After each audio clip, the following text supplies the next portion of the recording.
So guys, the Super Formula car is brilliant, but it seems that a number of you are struggling getting off the line, just like a few of these gentlemen here in this race that I was involved in. You're spinning it off the line, you're putting it in the wall, and your race is over before it's even begun, and in most instances taking out others before their race has even begun as well. So I've put together a little guide in regards to the do's and don'ts of how to get a Super Formula car off the line so that you don't end up like these guys. So there are two main reasons that I have seen people lose control of the Super Formula car at the start of a race. The first of those is what I like to call the Formula 4 start. Now, what that is that the car is in neutral, foot is pushed full down on the throttle, 100% there as you can see, and then you stick it into first gear. Works well in a Formula 4 car, but not so much in a Super Formula car.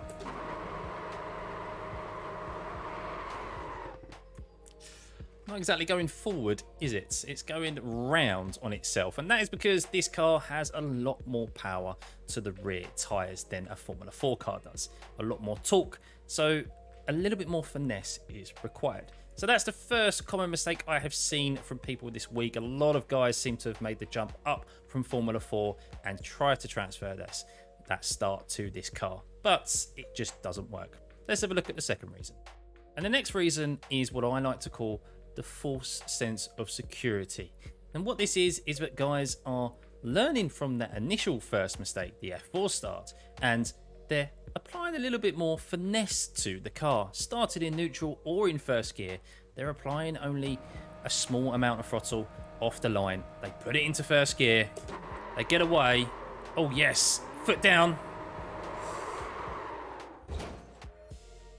And because they think they've got away safely initially off the line, push their foot full down on the throttle with the rear of the car still spinning, and yes, go into a delayed spin in what I like to call the second phase of the start. They initially get away safely, a small amount of wheel spin which heats the rear tyres up, which doesn't help anyway, but it's that initial slam down on the throttle 100% while in first or even second gear, sending all of that power to the rear of the car that then sends them into a delayed spin. So those are the most common reasons that I've seen people lose control of this car. Let's have a look exactly how we get this car safely off the start line. So there are two ways to start this car, guys. The first way is without a clutch, and the second way is with a clutch, most specifically a double clutch. Now, just before I show you those, guys, I just want to bring your attention to a unique setting that this car has. It has a launch control setting, as you'll be able to see via the black box of iRACING there, which gives your in-car adjustments. These can be sorted before you jump in the car and also while you're in the car setting up for a race. Cannot be altered other than the brake bias when in fixed, but of course an open setup you can make these adjustments as you are sitting on the grid. Now, launch control. Now, what this setting does from 1 to 6, 6 being the highest, of course 1 being the lowest, it controls the amount of RPM your car applies when on full throttle at the start on initial launch. 1 being the lowest amount of RPM and 6 being the highest. So in effect, number 1 is the slowest but with the most control. Number 6 is the least amount of control but should be the fastest. I've tested all of these settings, and to be perfectly honest with you guys, I haven't seen a noticeable difference from 1 to 6. In my opinion, 2, which is the setting that I have used since this car has released, mainly due to the fixed setups, and little tidbit here, I am also using a paid setup at the moment, also has number 2 as a setting. So if the setup shop boys have put 2 as it seems to be a pretty good place to start. So I would highly recommend to leave it on number 2. It's the setting majority of you would have used during week 13 as well with the release of this car. And as I said, there's no real gain that I've seen from altering these from 1 to 6. If you have seen a noticeable gain and maybe I'm doing something wrong, please let me know in the comments below. But let's get to our first start, the start without a clutch, which, as I said, the majority of you will be using.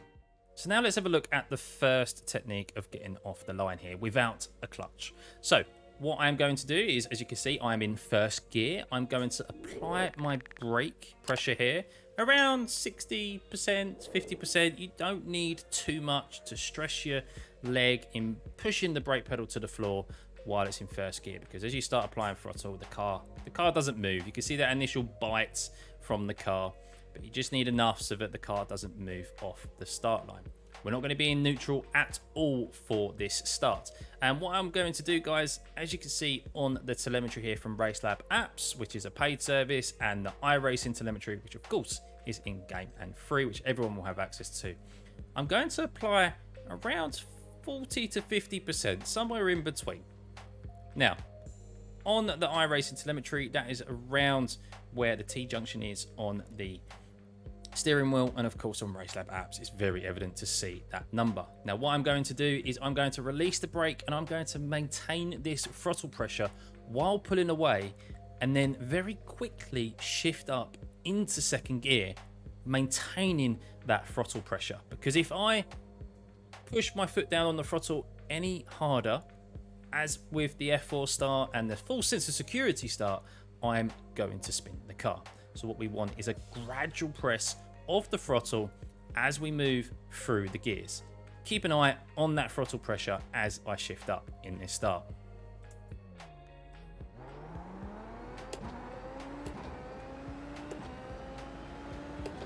And there we go.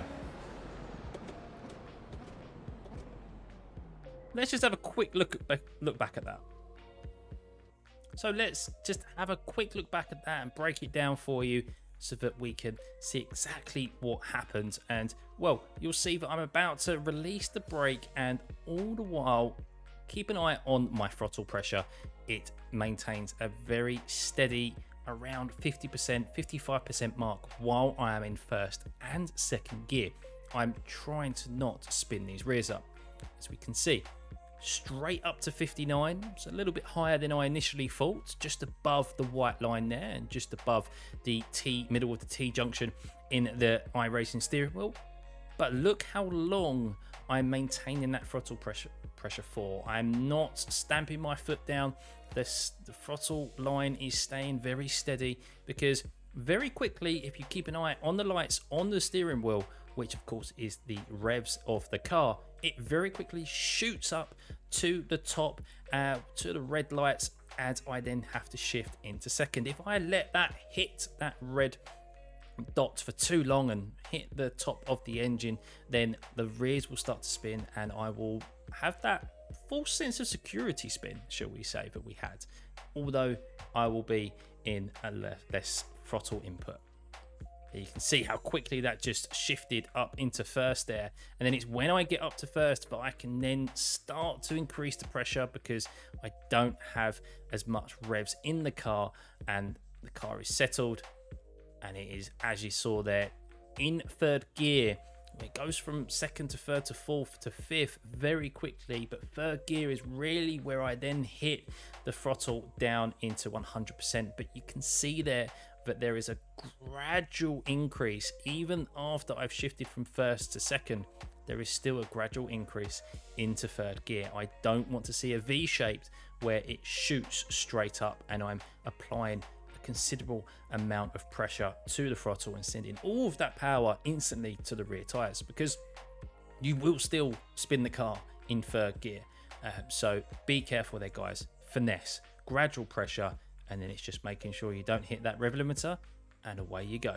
So let's have a look at the double clutch start now, the second way to start this car, and the more complicated way to start this car too, but is probably a little bit more rewarding with speed if you get it right. And it's probably, of course, the most authentic way to start this car. So if you're fortunate enough to have a double clutch, will I have my bite point function, which you most likely do have? I have this set to 55. This feels a good sweet spot for me, a lot less than I have in, say, the Formula 1 car. Of course, bite points can vary depending on if you're starting uphill, downhill, but I generally keep this the same and just go with the flow, to be perfectly honest with you. I'm more focused about how reliable and how consistent I am with my clutch releases, because that is where the finesse and where everything matters with these starts. So the principle is exactly the same, guys. I'm going to be holding brake and applying throttle the same way that I do with a non-clutch start. But what I want you guys to keep an eye out on is my clutch inputs, which is different, of course, and we didn't have previously. So I've got these both engaged, and as you'll be able to see on the RaceLab apps telemetry, that blue line has gone to the top of the telemetry bar.